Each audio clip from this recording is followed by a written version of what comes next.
In just a few short days, we are going to pause to recognize, well, perhaps one of the most important battles in world history. We're talking about the Battle of Midway. It was fought in early June of 1941, just 6 months after the sneak attack on Pearl Harbor. We want to welcome into the Wake Up Today studio Rear Admiral Brian Fort, the commander of Navy Region Hawaii and Naval Surface Group Middle Pacific.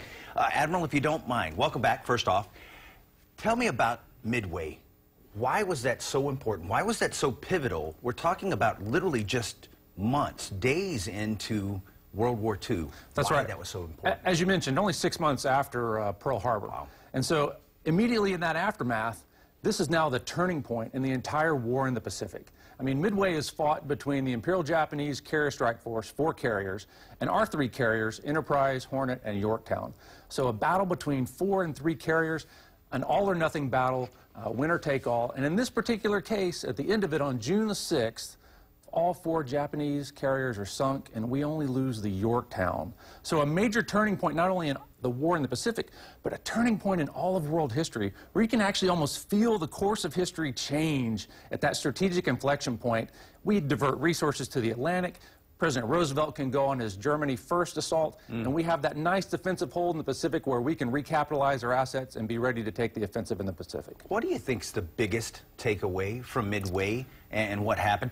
As you said, we were literally sending ships in the Pacific with workers inside the ships repairing the damage that had been done. I mean, it's just remarkable what the American spirit was able to do. Yeah, Yorktown itself was fixed about 48 hours before she sailed as she limped back home from Coral Sea. But what I tell you the most important thing is, as a guy that loves history, is the value and importance of the history that we can learn from Midway. I'll give you 2 short examples. So, initiative.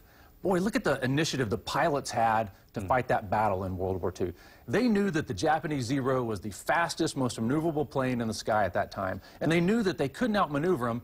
And so what they did was they put armor plating behind their cockpit seats. So when their planes could survive the hits, so could the pilots now too. Guys would come back home with all kinds of bullet impacts from the back of that. Same thing with the pilots on initiative when it comes to tactics.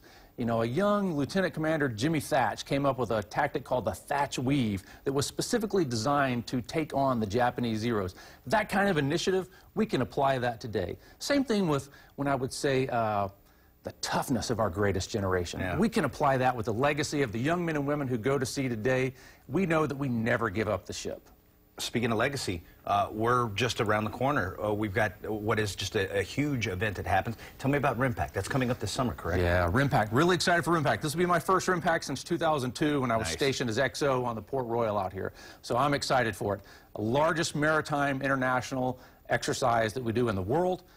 26 nations, 47 surface ships, 5 submarines, 200 aircraft, and more than 25,000 personnel, all for maritime partnership, interoperability, and a chance to improve readiness for all the forces that participate. It brings a lot of money into the state of Hawaii. Absolutely. Local economy will get a nice boost from 25,000 additional personnel. Admiral Fort, thank you very much. We appreciate you being here, and we Thanks, appreciate Johnny. you telling us much more here on Navy News. And best of luck when it comes to the RIMPAC. Thanks a lot.